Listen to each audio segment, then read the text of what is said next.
Hey, Empowered Badass Breeders.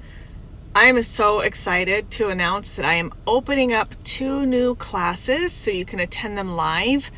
It's been 2-3 years, so we're going to do a 4-week mentorship class. Both of these will start in February. You can sign up now. It's at a huge discounted rate right now.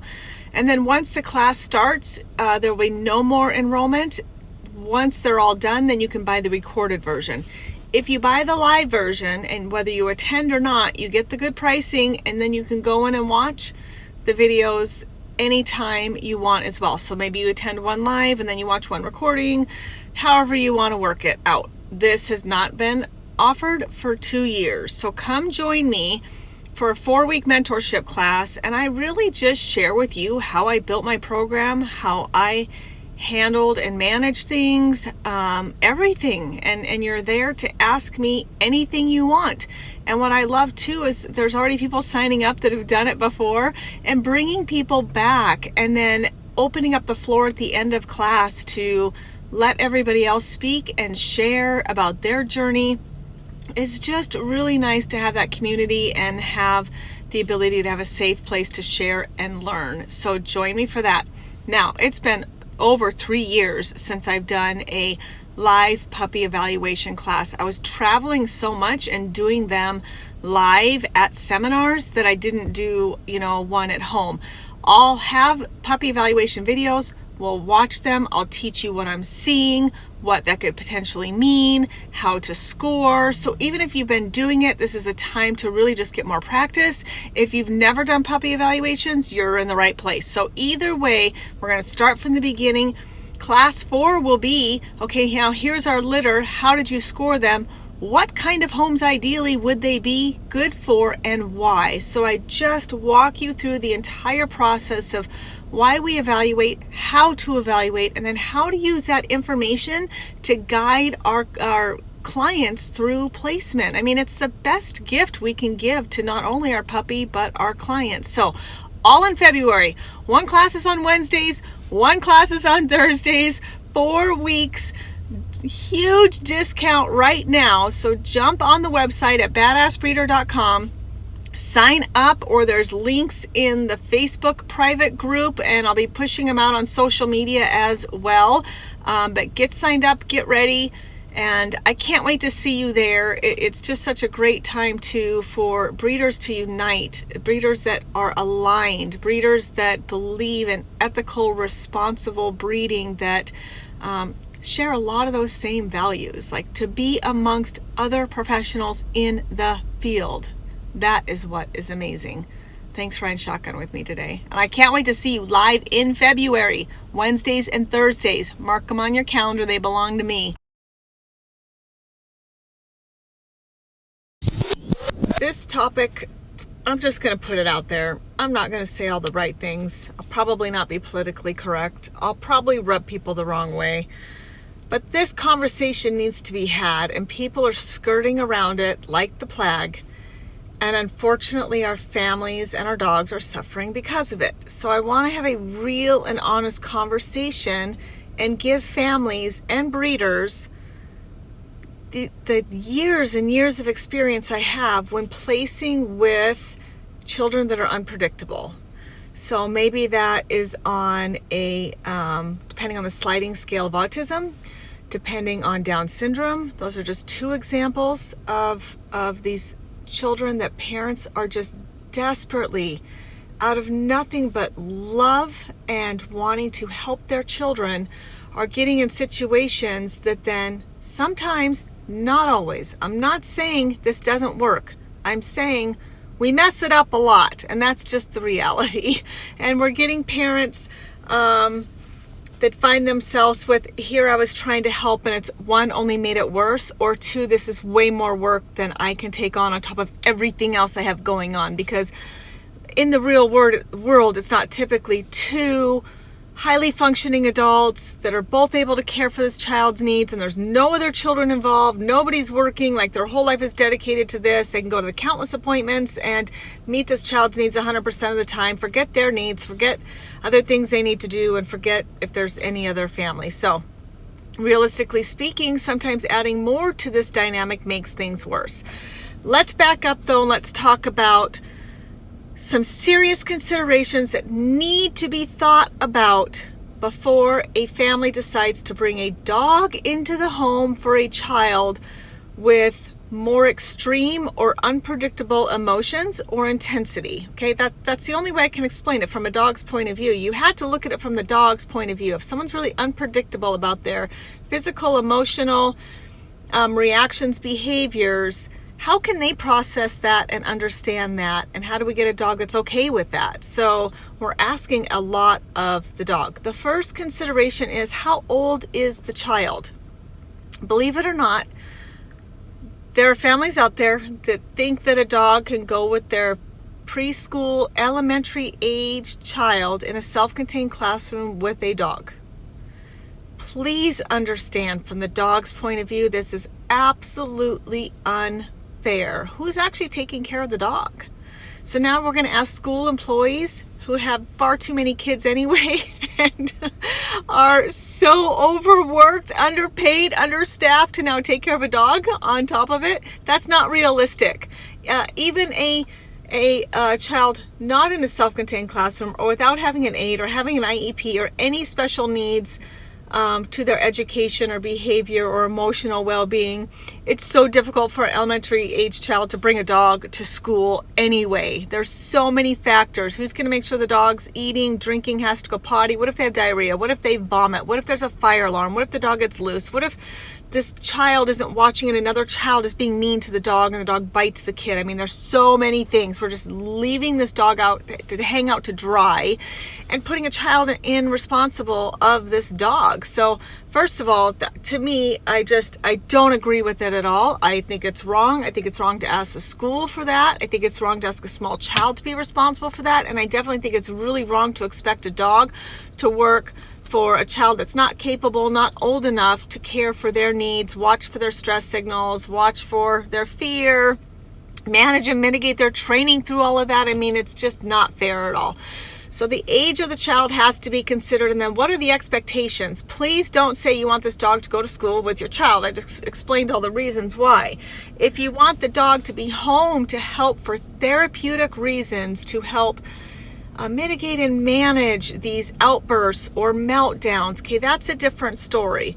And not only that, we're looking at two different types of temperaments of dogs. For a dog to work in public can be a different personality than a dog that you want for a therapeutic pet at home for a child of special needs.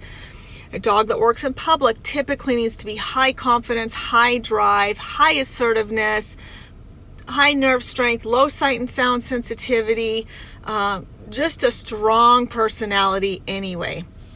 A dog that I would prefer to place with a child that can be unpredictable needs to be more laid back, a little bit less assertive, high confidence still, high nerve strength still, low sight and sensitivity still, not highly tender-hearted, because we don't want them falling apart either when the child falls apart. So there's a really special mix of temperament that we need, and it's two different types of dogs. So decide what you want.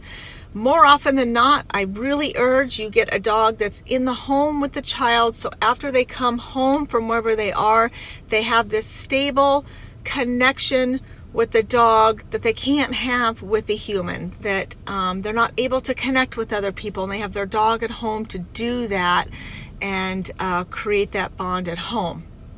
So here's some other considerations though that we've dealt with personally.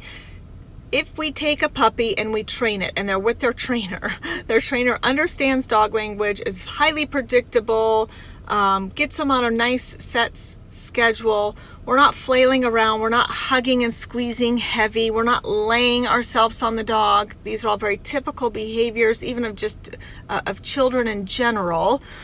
We're not doing that to the dog. We're highly respectful, we're building trust, we're building respect, we're working on high performance and obedience and working through unpredictable situations, not people. So you take this dog that may have all the temperament traits that should lend itself nicely to a child with special needs, but they haven't been raised that way, and they go into a home and they're like, what am I supposed to do? And then we find that sometimes the dog being uncertain about the child triggers something in the child of being rejected yet again, and or the child tries so hard to connect with the dog that the dog does reject the child. And like, this is too much. I mean, to the point that sometimes dogs will start to growl if there's too rough of playing, too rough of hugging, picking and prodding and taking, and it's just too much. This dog's like, what happened? Like, I don't understand how to process this. That can be really difficult. So another suggestion is, okay, we'll have the family raise a puppy, because then the puppy's raised in this environment, this energy, this behavior, the meltdowns, the sounds, the mental and the physical changes and unpredictability. The puppy's like, I mean, this is the way it's always been, you know? And if a family is walked through by a seasoned trainer to start managing when the child has a meltdown, this is what we want to do with the puppy in that time. When this happens, this is what we want the puppy to be thinking and feelings like. So for example, I'll tell my clients, if your child's having a meltdown, don't force the puppy to the child. The exact opposite. Call the puppy to the fridge, start giving them little pieces of lunch meat so they start to associate and wire their brain. There's no panic. Everything's fine. Stay calm. You don't need to jump and pounce and think the kid is playing, because puppies will. And or you don't have to be fearful and run and hide. In fact, you're going to be rewarded for calm behavior. Child's throwing a fit. It's loud. They're rolling around on the floor. I want you now to go to the fridge, and they get a treat. And so it's a very positive, no nonsense reaction with the dog. So we're just building this underlying foundation of still trust and respect regardless of what's happening with the child. And then over time, the dog will then have no problem going and laying by the child, soothing the child afterwards. But we never want a dog to feel responsible for a child that's in a complete meltdown, that's flailing and screaming and kicking. And so many times I've seen people even try to put the puppy on the child. And I get it. You're trying to help your child, but we have to do the correct work first to make sure that first, the dog's not in harm. Second of all, we don't make it worse for your child either. Children with sensory sensitivity, many times having the dog in the house, just the tapping of the nails on the floor, the drinking of the bowl, the crunching on their food, the barking, the panting can drive kids crazy, and it's made the stemming and the overstimulation worse. And so I always ask too, has your child been around a dog enough that they've lived with them enough that they understand that dogs make noise, they can be unpredictable, dogs may jump on them, may bump into them, may seek attention and be demanding about it. Like, how does your child respond to not just, we visited a dog for 5 minutes? Can the child be successful with living with the dog without making things worse? Okay, so those are the pros and cons of puppy versus getting a trained dog, the different temperaments of dogs, trying to get them infused in the family. And the other thing too, like, I just don't think parents knew how much work it would be. You know, they're trying to keep their head above water and help their child. And I know this is just another avenue of trying to help their child connect in a way that they may not even be able to connect with their child. And I've seen it happen, and it is beautiful. It is powerful. It is truly using the power of a dog in a way we cannot do to reach these special children that want nothing more than connection, and they're having a hard time connecting with people because of our own flaws and our own biases and our own judgments and our own society. And the dog gives them this completely safe place to be able to do just that, connect in their own special way without judgment. It's just setting it up to happen correctly. It's the right dog, the right circumstances, the right family dynamics at the right time, and really just letting things happen genuinely and innately while protecting the puppy and honoring their needs, and then also making your child, we're honoring their needs as well. And when that can all align, that's when magical things happen. I know we hear so much about on social media all the good things and all the good things. Like, I don't know how many times I've had potential clients come to me and say, well, my counselor said a dog would be great. And I want to be like, well, does the counselor understand all of the nuances and difficulties of getting to that place? It's just not that easy of snapping your fingers, calling someone and getting a dog. This is going to be able to connect with your child with all of these factors we have to consider for the dog, your child, and your family. I know it just kind of becomes this, go get a dog will help. It's all coming from a good place. It's all coming from the right place. It's all coming from people that understand the power of a dog. But we have to understand the difficulties of getting this to happen correctly. More often than not, these are failed placements. More often than not, when we bring in a trained dog into a child with special disabilities where emotional, physical behaviors are unpredictable, it does not work. The dog is returned. The dog needs to leave the home. It either makes things worse and exacerbates issues with the child, and or the dog is not able to handle that level of unpredictability. So, and then a puppy as well, there's things that could go awry. There's just a lot to consider. I'm not trying to talk you out of it. I want breeders and potential clients just to understand what they're getting into, to have a full picture of what this looks like. Are you ready? Are you willing to put a lot of time, effort, and energy into this? Are you willing to be patient enough to find the best candidate puppy, whether they're a little bit older or they're young? Are you willing to be a large part of the training and implementing this dog into your family? This isn't a cookie cutter thing. This isn't a robot thing. This isn't like, we'll just get the dog and everything's going to be great thing. This is a lot of work. These are some of our most difficult placements on top of school facility dogs. And guess why? All of the unpredictability of human emotions and behaviors, especially in children. It's a lot of pressure on the dog, and they wonder, what did I do wrong? Why is this child 1 minute hugging me and next minute pushing me away? Like, it's very confusing for a dog too, where they stand. And we want nothing more for them to feel safe and respected so that they can truly make that connection as well. It's a new year, and here we go again, trying to think about what to put on social media. So for those of you that don't have a litter like me, we have to get a little more creative, because when we have a litter, we can post and walk people through every day, these puppies, what they're doing, what you're doing, how they're doing. It's marketing and it's sharing. It's giving you a platform to show everything you do and why you do it, all the way from birth to placement, and then follow up and client testimonials and check-ins. Okay. I mean, so that, to me, that's not so hard. But when you don't have a litter, you can, here's just a few tips and things to think about. You can go back through and repost some of your other stuff, even with other litters, things you do, things that struck a chord with people, things you got a lot of traction with. Go back and reuse those. Don't share it. Actually repost it. The algorithms won't show a share as, like, if you literally share something from your own page back to your page, it just doesn't do as well. So copy and paste and save the picture again and just post it as a new post. Okay. The second thing you can do is something educational, just talking about the breed, why you do what you do, why you chose the breed. Educate about the breed specifically, whether it's health, temperament, grooming, training, just educate.